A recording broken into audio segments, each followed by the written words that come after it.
السلام علیکم ورحمۃ اللہ وبرکاتہ۔ کل ہم نے غزوہ بدر کا واقعہ دیکھا، جہاں کم تعداد اور کم سامان کے باوجود اللہ نے مومنین کی مدد فرمائی، مگر بدر کے بعد قریش کا غصہ اور بڑھ گیا۔ انہیں اپنی شکست برداشت نہیں ہوئی، اس لیے انہوں نے مدینہ پر حملہ کرنے کا فیصلہ کیا۔ 3000 کا لشکر پوری تیاری کے ساتھ مکہ سے روانہ ہوا۔ رسول اللہ صلی اللہ علیہ وسلم نے مدینہ میں صحابہ سے مشورہ کیا۔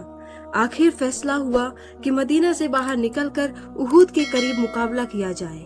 نبی صلی اللہ علیہ وسلم نے جنگ سے پہلے بہت اہم ہدایت دی۔ آپ صلی اللہ علیہ وسلم نے 50 تیر اندازوں کو پہاڑی پر مقرر فرمایا اور صاف حکم دیا، چاہے ہم جیت جائیں یا ہار جائیں، تم اپنی جگہ نہ چھوڑنا۔ صحیح روایت کی حدیث ہے۔ جنگ شروع ہوئی۔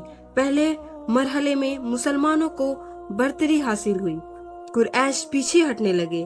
یہیں پر کچھ تیر اندازوں نے یہ سمجھا کہ جنگ ختم ہو چکی ہے، انہوں نے اپنی جگہ چھوڑ دی، حالانکہ حکم بالکل واضح تھا۔ اسی لمحے خالد بن ولید، اس وقت اسلام قبول نہیں کیے تھے، نے پیچھے سے حملہ کر دیا۔ جنگ کے نقشہ پلٹ گیا، مسلمانوں کو بہت نقصان پہنچا۔ رسول اللہ صلی اللہ علیہ وسلم زخمی ہوئے، آپ صلی اللہ علیہ وسلم کے دندن مبارک شہید ہوئے، چہرہ مبارک لہو لہان ہو گیا۔ اسی حال میں بھی نبی صلی اللہ علیہ وسلم نے بد دعا نہیں دی، بلکہ یہ فرمایا، یا اللہ میری قوم کو ہدایت دے، یہ مجھے جانتے نہیں۔ صحیح مسلم کی حدیث ہے۔ حضرت حمزہ رضی اللہ عنہ، جو رسول اللہ صلی اللہ علیہ وسلم کے چچا تھے، اس جنگ میں شہید ہو گئے۔ یہ غم رسول اللہ صلی اللہ علیہ وسلم کے لیے بہت بھاری تھا۔ احد کا دن صرف جنگ کا دن نہیں تھا، یہی اطاعت کا امتحان تھا۔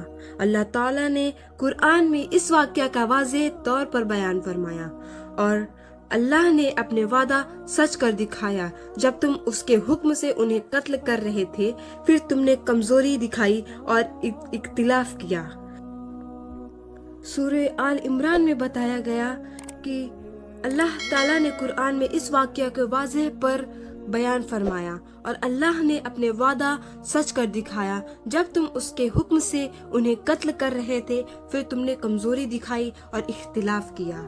احد ہمیں یہ سکھاتا ہے کہ غلطی ہو جائے تو اللہ دروازہ بند نہیں کرتا۔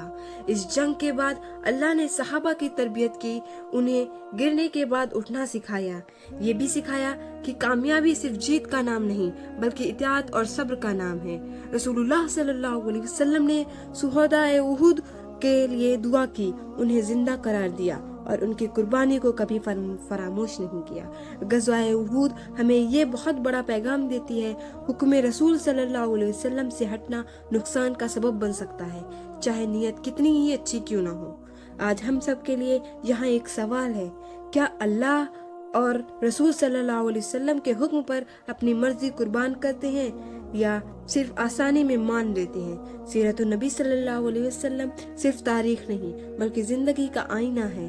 اگر آج کا یہ حصہ آپ کے دل کو چھو گیا ہو تو پوری سیرت النبی صلی اللہ علیہ وسلم کی پلے لسٹ ضرور دیکھیں اور اس پیغام کو دوسرے تک پہنچائیں۔ کل ہم دیکھیں گے صبر کے بعد صبر، اور ایمان کے بعد اور ایمان۔